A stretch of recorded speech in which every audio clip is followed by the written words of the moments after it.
Olá, pessoal! Estamos aqui hoje para falar sobre plantas. Falei para vocês que tem uma introdução para a gente comentar dos aspectos gerais das plantas. E aí agora, hoje é o dia então que vocês vão ter esse contato, tá? Para diferenciar um pouco plantas dos outros reinos, né? Por que a gente trata nesse reino específico. Vamos aprender um pouquinho mais. Primeiro de tudo, o nome. A gente fala reino plante. Lembrando, em latim, quando tem o A e o E, o som é de E, né? Então, plante é o reino das plantas. Compreende aí, então, tudo que a gente conhece de planta na nossa volta, né? Seja aí uma samambaia, uma árvore frutífera, uma jabuticabeira, uma laranjeira, uma flor, uma rosa, ou então até as plantas mais pequenininhas que você observa crescendo no muro da sua casa, por exemplo, né? Então a gente vai comentar sobre essa diversidade de plantas que a gente tem e sobre os 4 grupos que abrangem essa diversidade, tá? Então elas são separadas dentro de reino em 4 grupos para a gente poder diferenciá-las, certo? Vamos falar sobre eles também. Então a gente comenta sempre que plantas são seres autotróficos. O que quer dizer isso? Auto são seres que conseguem fazer o próprio trófos alimento. Então são seres que produzem o próprio alimento através da fotossíntese, certo? Então elas conseguem fazer aí a produção de fotossíntese, liberando então da energia solar a energia química. Ela transforma aquilo, né, da energia solar, ela transforma o alimento dela, que é a glicose, certo? Elas são seres eucariontes. Vou mostrar um pouquinho para vocês num vídeo depois do que seriam essas células eucariontes, né? Mas relembrando, significa verdadeiro, carionte de carioteca, da membrana nuclear. Quer dizer que elas possuem uma membrana nuclear verdadeira. Ou seja, elas são dotadas aqui do citoplasma, da membrana que separa o citoplasma do material genético que está lá dentro, certo? E elas são pluricelulares, ou seja, a gente não tem que nem nas algas seres unicelulares, dotados de uma única célula que sejam organismos. Então são todas pluri, são bem visíveis a olho nu, a gente consegue visualizar as estruturas, certo? E quais são os componentes dessa célula, então, que a gente está comentando aqui? Porque se for falar só de célula, tá, legal, autotrófico, eucarionte, pluri, já sei. Mas o que diferencia, então, uma planta das outras células que a gente vê por aí, né? O que tem diferente nessa célula? Bom, ela é uma célula que faz fotossíntese, então ela tem algumas coisas exclusivas para isso, certo? Primeiro de tudo, ela tem uma parede celular, é uma parede que recobre ali, onde você imagina o citoplasma, por fora, então, ela tem uma parede que vai fazer uma proteção extra para ela, como se fosse protegendo, então, o que está lá dentro, para que não ocorra, no caso de botar muita água ou pouca água, aquela célula ela não sofra muito com essa variação. Então, como a gente tem o controle nosso de água por um organismo todo formado, ela tem isso dentro de cada célula dela, tá? Então, a parede ajuda nesse controle. Ela também tem plastos, que são organelas específicas dela. Então, são plastos do tipo cloroplastos, que são os que fazem a fotossíntese, são os pigmentos verdes que a gente vê dentro da célula, tá? É aquela coloração verde que a gente vê dentro da célula, ele que faz a fotossíntese. Os cromoplastos, que dão as colorações variadas nas plantas. Então, a gente vê aí que fruto, né, tem tudo essa coloração variada por conta de organelas específicas que guardam essa cor, certo? E tem também os leucoplastos, que são de reserva, tá? Então, tem plastos, tem organelas muito específicas delas, que são, na verdade, feitas para função de ajudar na célula na própria manutenção dela, certo? E, além disso, ela tem um vacúolo, que é como se fosse um espaço bem grande aqui, imagina um vácuo, né? Uma bolsa, que ajuda ali no armazenamento de substâncias, controle de água também, tá? Então, esse vacúolo, ele fica aqui na célula vegetal para ajudar nesse controle. Agora vocês vão ver um vídeo que explica um pouquinho sobre as células, e esse vídeo explica, na verdade, mostrando todos esses componentes para vocês. Dá uma olhada aí. Gente, estou usando aqui o aplicativo iCell, que é disponível tanto para Android quanto para iPhone, né, na Apple Store. ele é bom para a gente conseguir visualizar a célula no formato 3D. Então, a gente consegue visualizar tanto a célula animal em outra parte, né, como a vegetal e as bactérias também, tá? Então, nessa parte de célula vegetal que a gente colocou lá em cima, ó, plant, tá vendo? A gente consegue visualizar as estruturas que eu comentei em aula com vocês, tá? Então, algumas estruturas são básicas de todas as células vegetais. Uma delas é a presença do núcleo envolto pela membrana nuclear. Então, ele tá aí encapsulado, né, vamos falar assim, como se fosse a gema de um ovo, né, fazendo uma analogia. Isso que torna a célula vegetal uma célula eucarionte, porque ela é dotada dessa membrana nuclear, da carioteca, certo? Além disso, a gente visualizou que tem algumas estruturas que são exclusíveis da célula vegetal, como a parede celular. Vocês podem visualizar que aqui a gente vê duas camadas. Então, além da membrana plasmática, tem a parede celular da célula vegetal também, que é uma proteção extra que ela tem. Na verdade, como ela faz o controle de água, né, por osmose, que vocês vão ver mais tarde, essa parede celular, ela ajuda na delimitação e no controle dessa entrada e saída de água, tá? As organelas, a gente comentou também que tem algumas organelas que são exclusivas das células vegetais, como, por exemplo, essa daqui, ó, o cloroplasto, que é, na verdade, o responsável por fazer a fotossíntese, né? Ele é o que converte a energia solar em açúcar, em alimento disponível para a planta. Então, neste cloroplasto, ele é capaz de fotossintetizar a energia do sol e transformar em glicose, tá? Esse é uma das organelas, mas a gente também pode ter cromoplastos e também pode ter leucoplastos, que são estruturas que dão cor, armazenam substâncias, tá? Outra coisa que a gente consegue visualizar aqui, que a célula vegetal, ela tem também um vacúolo, que tá mais ou menos visível aqui, ó. Se vocês forem imaginar, é que a célula vegetal, a gente tem que girar ela... Pronto, que a gente vê as outras estruturas. Essa região mais funda aqui, ó, é uma região de vacúolo, em que ela faz o controle de entrada e saída de água também, mas é responsável por armazenar substâncias dentro desse vacúolo, tá? Não tô conseguindo clicar aqui, mas quando vocês forem explorando, vocês podem ver. Tem também as organelas comuns às células eucariontes, mitocôndria, né? Peroxissomos, a gente vai falar um pouquinho sobre essa organela mais tarde. O retículo plasmático e o complexo de Golgi, né, sistema golgiense, certo? E aí, a gente consegue, então, visualizar, assim, no modo básico, qual que é a estrutura dentro da célula vegetal. No intermediário, a gente consegue ver com mais detalhes, ó, o vacúolo agora apareceu, tá bom? Que é, na verdade, esse espaço que tem ali, que preenche a célula, e a ajuda, ó, até comenta aqui, ó, no formato e na manutenção de nutrientes, tá? Então, ele é responsável também por ajudar a manter a quantidade de nutrientes necessários, porque ele é uma bolsa de armazenamento, tá?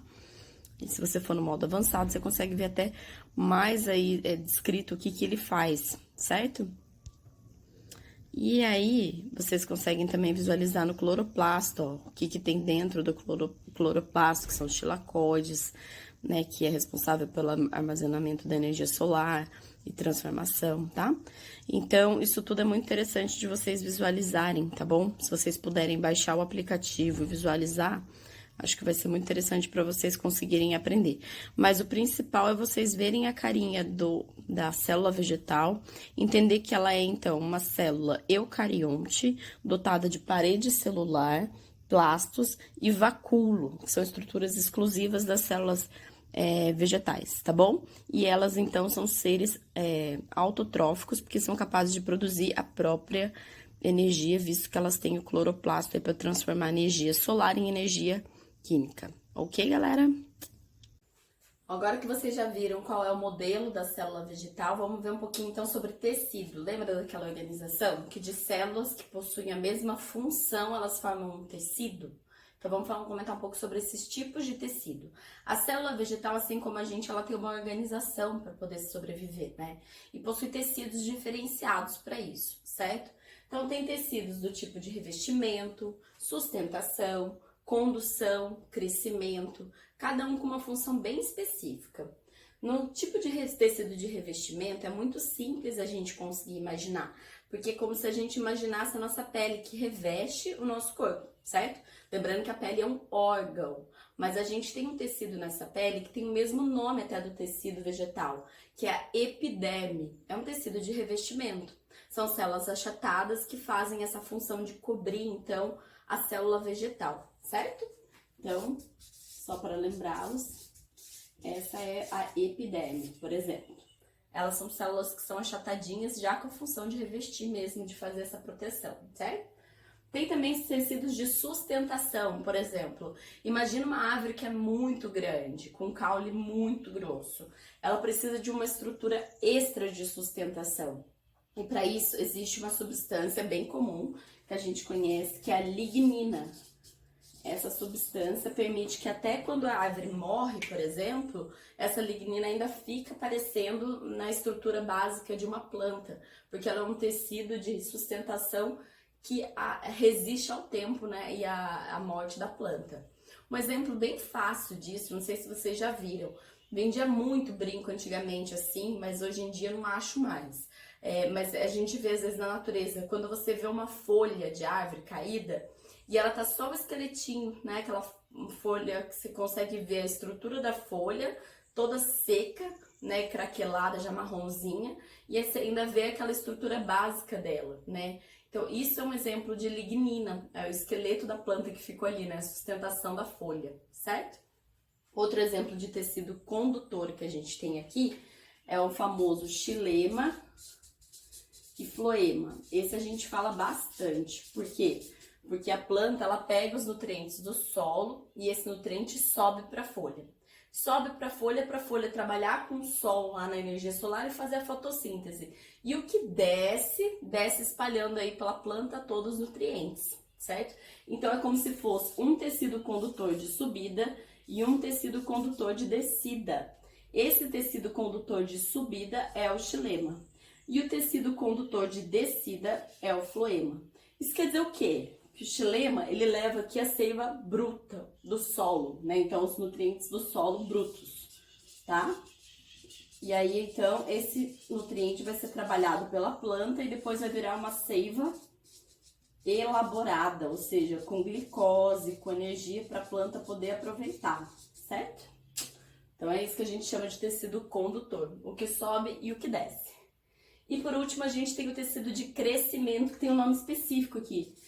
Tecido meristemático, o meristema, que faz o caule crescer, a planta crescer, né? Então, a gente encontra esse tecido normalmente, quando a gente pensa numa plantinha lá, ele tá nas regiões superiores das plantas, trabalhando aí para aquela planta continuar a crescer, tá? Quando vocês veem um exemplo de poda, por exemplo, trabalha-se muito aí para cortar né, a região que não se quer que esse meristema se desenvolva mais, certo?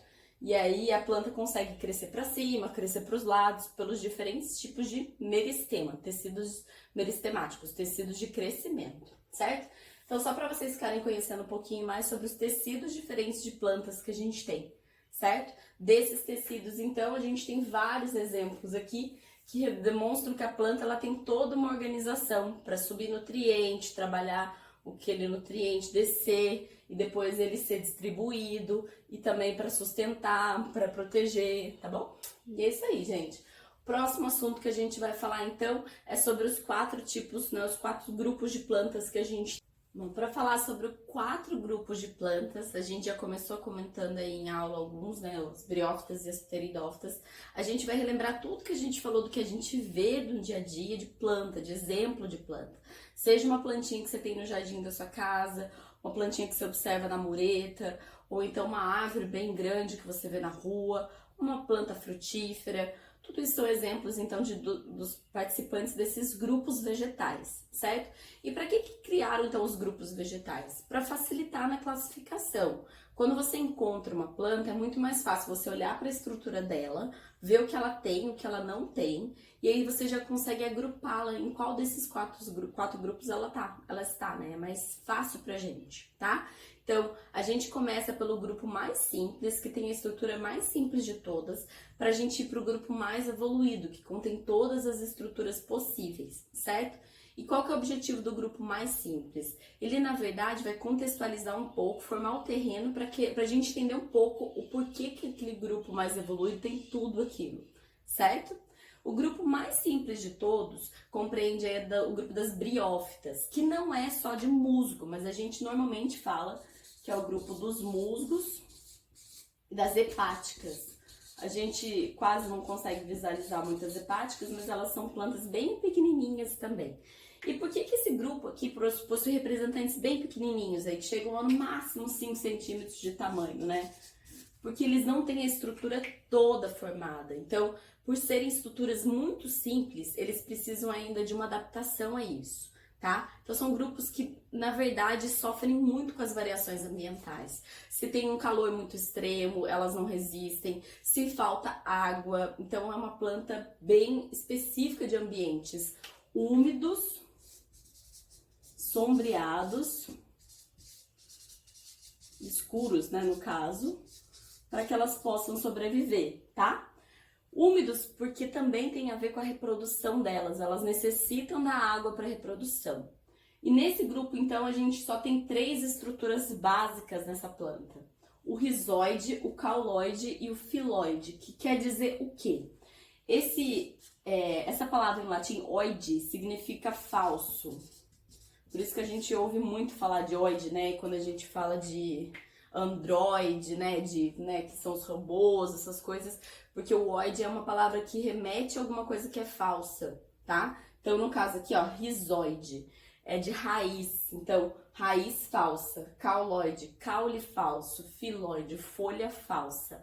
E por que são falsos? Bom, a gente comentou dos tecidos que lá atrás, né? Essa planta, ela não chega a ter toda aquela organização de tecidos, porque ela é muito pequenininha.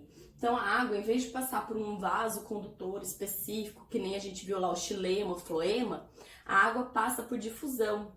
Como que é isso? Ah, você já deve ter vivido. Quando você pisa numa poça d'água com uma calça jeans, você já viu que a calça jeans começa a sugar aquela água e começa a subir água até o seu joelho? Mais ou menos isso que acontece com a planta, vai passando água por difusão, ela vai se distribuindo, tá? De uma célula para outra. Então, ela é muito petitiquinha, uma gota d'água praticamente vai cobrir aí uma planta inteira, certo? Nesse grupo de briófitas, então, lembrem-se, precisamos encontrar em ambientes úmidos e sombreados. O que quer dizer que essa planta, ela também é muito importante para quando começa a surgir as primeiras formas de vida. Normalmente a gente observa muito em muro, em rochas, em troncos de árvore, porque essas plantas elas começam a criar um ambiente propício para as plantas maiores virem, tá? Então são plantas muito importantes aí num processo de sucessão ecológica, que a gente vai falar disso depois. A gente também tem um segundo grupo que já tem a estrutura já formada de raiz, caule e folha, não são mais falsos, ou seja, tem a estrutura verdadeira.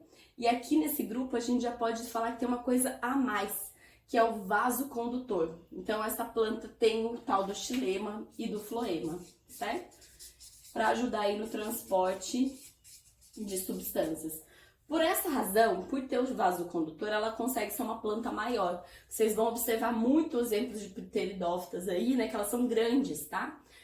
Quais são os exemplos de pteridófitas que a gente conhece? Samambaia, que é a mais comum, né, a gente vê bastante. Avenca.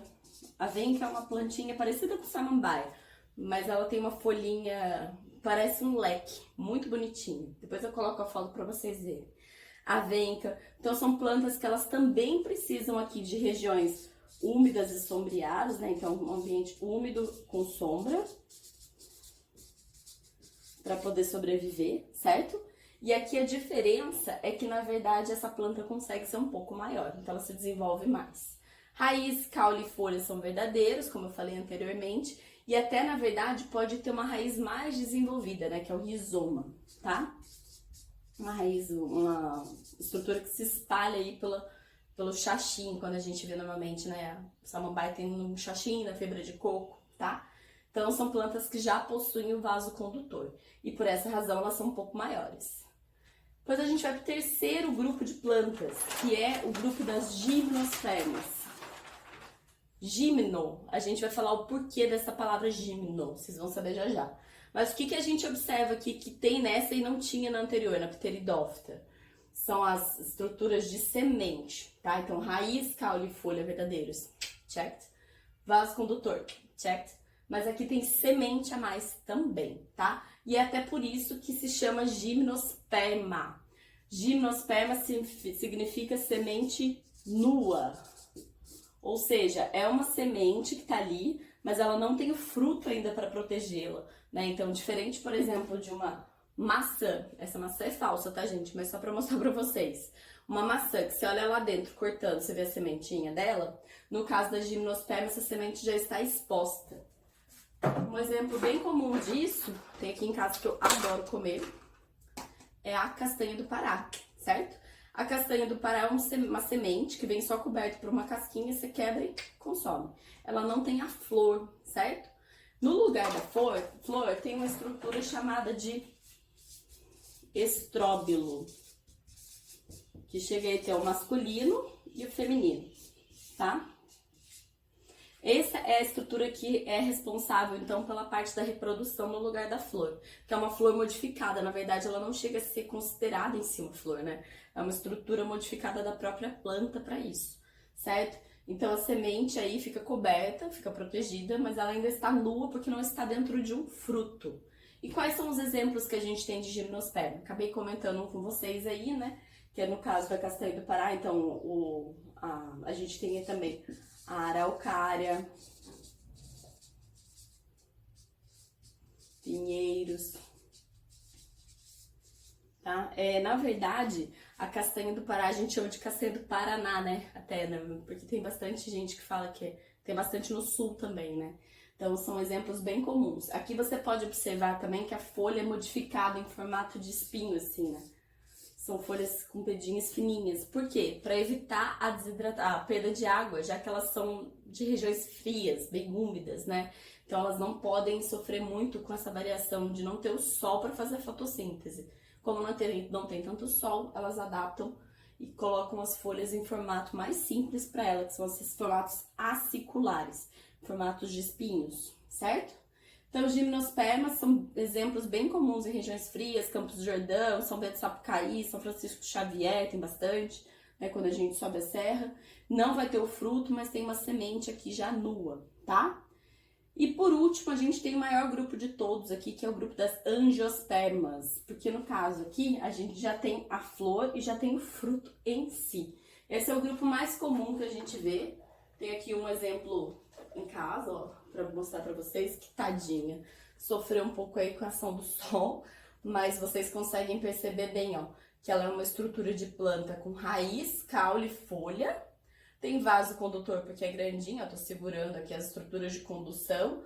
Tem a semente, porque tem a florzinha aqui também, ó, e tem o fruto no final das contas, que às vezes chega a ser visível ou não pra gente, né? No caso dela, a gente não consegue visualizar o fruto, mas a gente tem muitos exemplos aí de frutos comestíveis, como por exemplo, pera, maçã, o morango, que até a gente vai comentar um pouco depois sobre ser um fruto verdadeiro ou não. No caso do morango, da maçã, da pera, vocês vão entender por que a gente fala que na verdade são falsos frutos, né? Ou da onde vem esses frutos. Mas esses frutos emanaram de uma flor que foi, na verdade, fecundada, certo? Então, essa é a grande diferença desse grupo, tá? Ter a flor para ajudar na reprodução e ter o fruto como, na verdade, o resultado dessa flor fecundada, certo? Então, aqui entram exemplos diversos, né? Macieira, jabuticabeira, abacateiro, tudo que você imaginar que tem fruto. Tem também as plantas que não são as que dão fruto em si, que nem eu mostrei pra você, uma flor dessa, né? Mas elas produzem um frutinho também, certo? E aí a gente vai comentar um pouco mais sobre esses tipos diferentes. Angiosperma, então, tem de tudo, gente. Tem raiz, tem caule, tem folha, tem vaso condutor, tem semente, tem a flor e tem o fruto. E isso facilita muito. A angiosperma pode viver em vários biomas diferentes que ela sobrevive. Ela pode viver no calor? Pode. Pode viver no frio? Pode, porque depende do fruto. O fruto está protegendo a semente. Lá dentro do fruto a semente está protegidinha. Sem contar que o fruto também com o fruto é mais fácil ocorrerem a dispersão dessas sementes, porque um passarinho vai lá, come esse fruto e aí leva a semente para um outro local e ela germina, né? Então é muito mais fácil, tá? A flor também tem estruturas específicas para essa reprodução. A gente vai ter aqui flor masculina, feminina e as flores hermafroditas, né? que na verdade vão ajudar ainda mais nesse caso de reprodução, tá? Então, angiosperma é um grupo bem abrangente e bem comum em diversos biomas por essa razão. Certo, gente? Então, esse é o apanhado geral de 4 grupos que você tem aí das plantas, para vocês entenderem um pouco mais e visualizarem o que vocês estão vendo. Se é uma briófita, uma pteridófita, uma gimnosperma ou uma angiosperma. Beleza? Até mais. Tchau, tchau.